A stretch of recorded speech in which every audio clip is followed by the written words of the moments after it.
अस्सलाम वालेकुम व्यूअर्स, उम्मीद है कि सब खैरियत से होंगे। आज की रेसिपी है ये homemade bakery style cake rusk. बहुत मज़ेदार और इजी सिंपल रेसिपी आज आपके साथ शेयर कर रही हूँ। सिर्फ एक बार इस रेसिपी को आप घर पर ट्राई कर लेंगे ना तो बाजार से लेकर खाना छोड़ देंगे। इतने मज़ेदार और सिंपल ये घर पर बनकर तैयार हो जाते हैं। तो इसके लिए वीडियो को एंड तक लाजमी देखिएगा और कोई भी पार्ट स्किप मत कीजिएगा। और अगर चैनल पर नए हैं तो मेरे चैनल को सब्सक्राइब करना मत भूलिएगा। चले आए ये मज़ेदार सी रेसिपी को स्टार्ट करते हैं।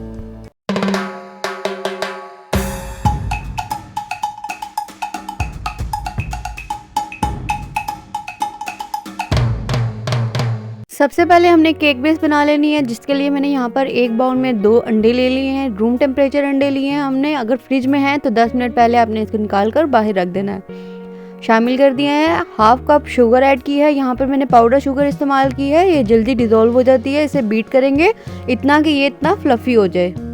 अब इसमें ऐड करेंगे vanilla essence half table spoon. Half cup oil शामिल कर देंगे इसमें। बेकिंग पाउडर 1 टेबलस्पून शामिल करूंगी। और मैदा यहाँ पर मैं 1 कप इस्तेमाल कर रही हूँ। छान कर हमने मैदे को यूज़ करना होता है हमेशा। और इसको एंटी क्लॉकवाइज हमने मिक्स कर लेना है। अब हमने बीटर का इस्तेमाल नहीं करना और बहुत ज़्यादा इसको मिक्स नहीं करना। इस तरीके की इसकी कंसिस्टेंसी हो जानी चाहिए। अब हमारा केक मिक्सचर जो है बहुत अच्छा सा रेडी हो चुका है।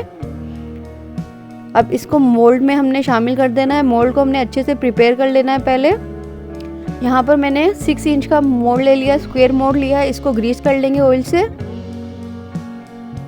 और इसमें बटर पेपर लगा दूंगी। बटर पेपर को भी ऊपर से एक दफ़ा अच्छे से ब्रश कर देंगे ऑयल के साथ। अगर आपके पास बटर पेपर नहीं है तो आप उसकी जगह यहाँ पर मैदा भी डस्ट कर सकते हैं, वो भी सेम बटर पेपर वाला ही काम करता है।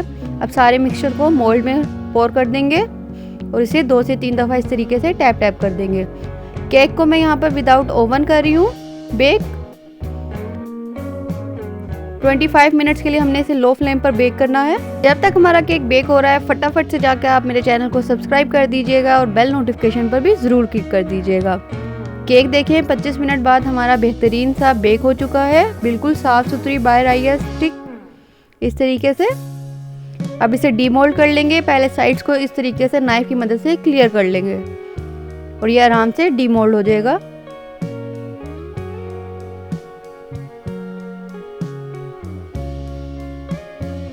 केक जो है हमारा बेहतरीन सा डीमोल्ड हो चुका है। बटर पेपर रिमूव कर देंगे और इसके स्लाइस कट कर लेंगे। स्लाइस हमने बहुत ज़्यादा मोटे नहीं रखने, दरमियाने साइज़ के हमने स्लाइस को कट कर लेना है। केक आपने ज़रूर ठंडा होने देना है। मुझे यहाँ पर टाइम शॉर्ट था तो मैंने गरम गरम केक को ही स्लाइस कट किया है।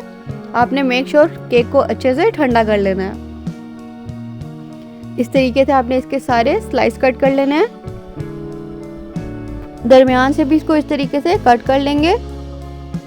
और यकीन जानिए जब एक दफ़ा आप इस रेसिपी को घर पर ट्राई करेंगे ना तो आपको बिल्कुल ऐसा लगेगा कि आप बेकरी से लिया। इसका taste same to same bakery जैसा ही होता है। तो रेसिपी को आपने ज़रूर ट्राई करना है। अब केक स्पॉन्ज जो है हमारा रेडी हो चुका है। इस तरीके से हमने बेकिंग ट्रे ले लेनी है और इसको पहले ऑयल से ग्रीस कर लेना है।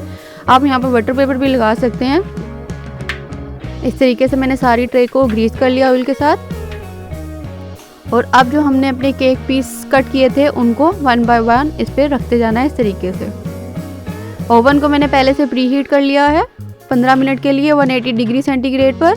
और इसे 30 मिनट्स के लिए एक साइड से बेक होने के लिए रख दिया है। 30 मिनट्स बाद इसको निकालेंगे और इस तरीके से इसकी साइड्स को चेंज कर लेंगे और दूसरी साइड से अगेन इसे बेक करेंगे। तकरीबन 1 घंटा लगेगा आप केक रस को बेक करने के लिए। ये देखें तकरीबन हमारे सारे केक रस जो हैं बेहतरीन से बेक होकर आ गए हैं। बहुत आसान और मज़ेदार रेसिपी है, तो रेसिपी को आपने ज़रूर ट्राई करना है। क्रिस्पी ये इतने बनकर तैयार हुए हैं, same to same bakery style बने हैं। तो रेसिपी को आपने ज़रूर ट्राई करना है। वीडियो अच्छी लगे तो लाइक शेयर एंड कॉमेंट करना मत भूलिएगा और मुझे अपना फीडबैक ज़रूर दीजिएगा कि आपको ये रेसिपी कैसी लगी।